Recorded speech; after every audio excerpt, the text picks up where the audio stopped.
Hello students, আমাদের আজকে পড়া হবে 34 পাতা 46 থেকে। তো এটা আমি আগের ভিডিওতে বলেছিলাম তোমাদেরকে করতে, আশা করি তোমরা করেছো। তো যারা করেছো তারা মিলে নেবে, আর যারা করোনি তারা আমার ভিডিওটা দেখে বুঝে তারপরে আবার না দেখে করবে। তো চলো, সবাইকে আমি আমার youtube.com রণধীর রাম চ্যানেলে স্বাগত জানাই। তোমরা দেখছো English to Bengali learning class, আর আমি করাচ্ছি তোমাদের ডাফ অ্যান্ড ডেটের বই থেকে বাংলা থেকে ইংরেজি ট্রান্সলেশন। তো যেমনটি আমরা জানি যে সেন্টেন্স তৈরি করতে গেলে প্রথমে দিতে হয় সাবজেক্ট, তারপরে ভার্ব, তারপরে অবজেক্ট। এখন সাবজেক্ট কাকে বলে? যার সম্বন্ধে বলে বা যার আছে তাকে বলে সাবজেক্ট। তো দেখো এখানে কি বলেছে, যে তাদের বাগানে তাদের 10টি আম গাছ আছে। এখানে কাদের আছে? তাদের আছে। তাহলে দেটা হবে সাবজেক্ট, দিয়েছি দে সাবজেক্ট।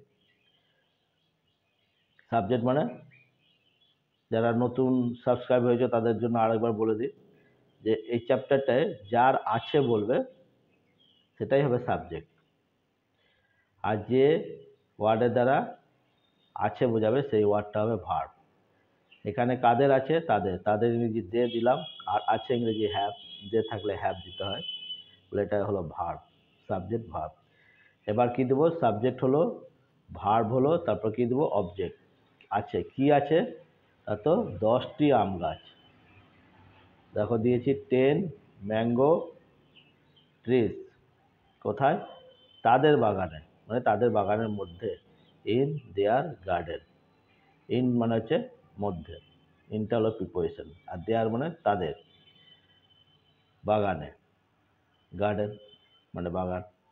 তাহলে ক্লিয়ার হলো যে তাদের বাগানে তাদের 10টি আম গাছ আছে। তো তাদের আছে ইংরেজি they have 10 mango trees in their garden. যারা নতুন সাবস্ক্রাইবার আছেন তাদের জন্য বলে দিচ্ছি, আমার আগের ভিডিওটা এটা সাবস্ক্রাইব করে পরপর যদি সার্চ করেন তো আমার প্রথম দিকে যে ভিডিও আছে সেগুলো খুঁজে বার করে সেখানে সাবজেক্ট কাকে বলে, ভার্ব কাকে বলে, অবজেক্ট কাকে বলে বলা আছে। সেটা ভালো করে বুঝে প্রথম চ্যাপ্টার থেকে করতে করতে আসবেন,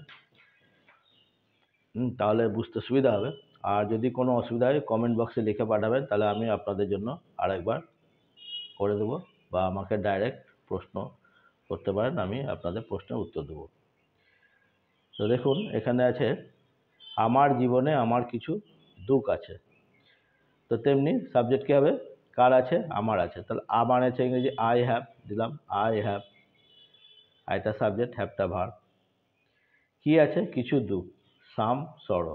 সরো মানে দুঃখ, এটা নাউন, আর সামটা হচ্ছে অ্যাডজেক্টিভ। অ্যাডজেক্টিভ কাকে বলে? যে ওয়ার্ড নাউনের সম্বন্ধে বলে তাকে বলে সাবজেক্ট। সামটা কার সম্বন্ধে বলেছে? সরোর সম্বন্ধে, তাহলে এটা অ্যাডজেক্টিভ, এটা নাউন, সবগুলো মিলে অবজেক্ট রূপে কাজ করেছে। আই হ্যাভ সাম সরো, সাবজেক্ট ভার্ব অবজেক্ট। কোথায়? ইন মাই লাইফ, আমার জীবনের মধ্যে। ইনটার মধ্যে, এটা প্রিপোজিশন, মাই লাইফ এটা লাইফটা নাউন, মাইটা অ্যাডজেক্টিভ, ইনটা প্রিপোজিশন। ইন মাই লাইফ, যেমন তাদের বাগানে দেয়া ইন দেয়ার গার্ডেন, তেমনি ইন মাই লাইফ। তাহলে আমার জীবনে আমার কিছু দুঃখ আছে, কী হবে? আই হ্যাভ সাম সরো ইন মাই লাইফ। তেমনি 48-এরটা, তোমার জীবনে তোমার একটি লক্ষ্য আছে। কী হবে বলো? তেমনি যেমন তাদের আছে দে হ্যাভ, আমার আছে আই হ্যাভ, তো তোমার আছে you have. You have an aim. ইউটা সাবজেক্ট, হ্যাভটা ভার্ব, অ্যানটা আর্টিকেল, এমটা নাউন, এটা অবজেক্ট রূপে কাজ করেছে। কোথায়? তোমার জীবনে, ইন ইয়োর লাইফ। এবার আর্টিকেল সম্বন্ধে একটু বলে দিই। আমরা জানি এ, অ্যান, দি, এই তিনটাই হলো আর্টিকেল। একটি বোঝালে এ হয়, অ্যানও হয়, কিন্তু নাউনের আগে যদি ভায়েল থাকে, যেমন এখানে আছে এ, সেজন্য এখানে হয়েছে অ্যান। কিন্তু অনেক জায়গায় এ থাকবে, যেমন আমি আগে ভিডিওতে করেছিলাম যে আমার একটি পরিকল্পনা আছে, আই হ্যাভ এ প্ল্যান। এটা পিটা কনসোনেন্ট বলে তার আগে এ হয়েছে, আর এটা ভাওয়েল বলে অ্যান হয়েছে। তাহলে you have an aim in your life, তোমার জীবনে তোমার একটি লক্ষ্য আছে। নেক্সট, মন্ত্রী 5জন সচিব আছে। কার আছে? মন্ত্রী আছে। তাহলে মন্ত্রীকে যদি দ্য মিনিস্টার, এটাও আর্টিকেল, দুইটা আর্টিকেল, মিনিস্টারটা নাউন। কোনো সম্মানীয় ব্যক্তি বা পদের নাম বোঝালে তার আগে দা দিতে হয়, বা নির্দিষ্ট করে কাউকে কোনো পদ বোঝালে সেখানেও দিয়ে দিতে হয়। তা দিয়ে দিলাম। দি মিনিস্টার হলো, এটা মিনিস্টার বলতে থার্ড পারসন সিঙ্গুলার নাম্বার বলে হ্যাজ হবে। দ্য মিনিস্টার হ্যাজ, এটা সাবজেক্ট ভার্ব, কি আছে? 5জন সেক্রেটারি, 5 সেক্রেটারিজ। এটা প্লুরাল হয়ে গেছে বলে ওয়াইটা উঠে যাবে। যদি লাস্টে ওয়াই থাকে তাকে যদি প্লুরাল করতে হয় তাহলে ওয়াইটা উঠে IES হয়। ঠিক আছে, সেক্রেটারিজ। তাহলে দ্য মিনিস্টার হ্যাজ 5 সেক্রেটারিজ। 5টা হচ্ছে অ্যাডজেক্টিভ, এটা নাউন, অবজেক্টিভে কাজ করেছে। তেমনি লোকটির একটি অসুখ আছে। কার আছে? লোকটি। এখানে নির্দিষ্ট করে বলেছে সেজন্য দি ম্যান হবে। ম্যানটা নাউন, দিটা আর্টিকেল। দি ম্যান, হ্যাজটা ভার্ব, আছে, কি আছে? একটি অসুখ, এ ডিজিজ, এটা আর্টিকেল, ডিজিজটা নাউন। এটা কনসোনেন্ট আছে বলে এর জন্য এ দিয়েছি, এটা অ্যাডজেক্টিভ, নাউন, অবজেক্টিভে কাজ করেছে। তাহলে বোঝা গেল the man has a disease.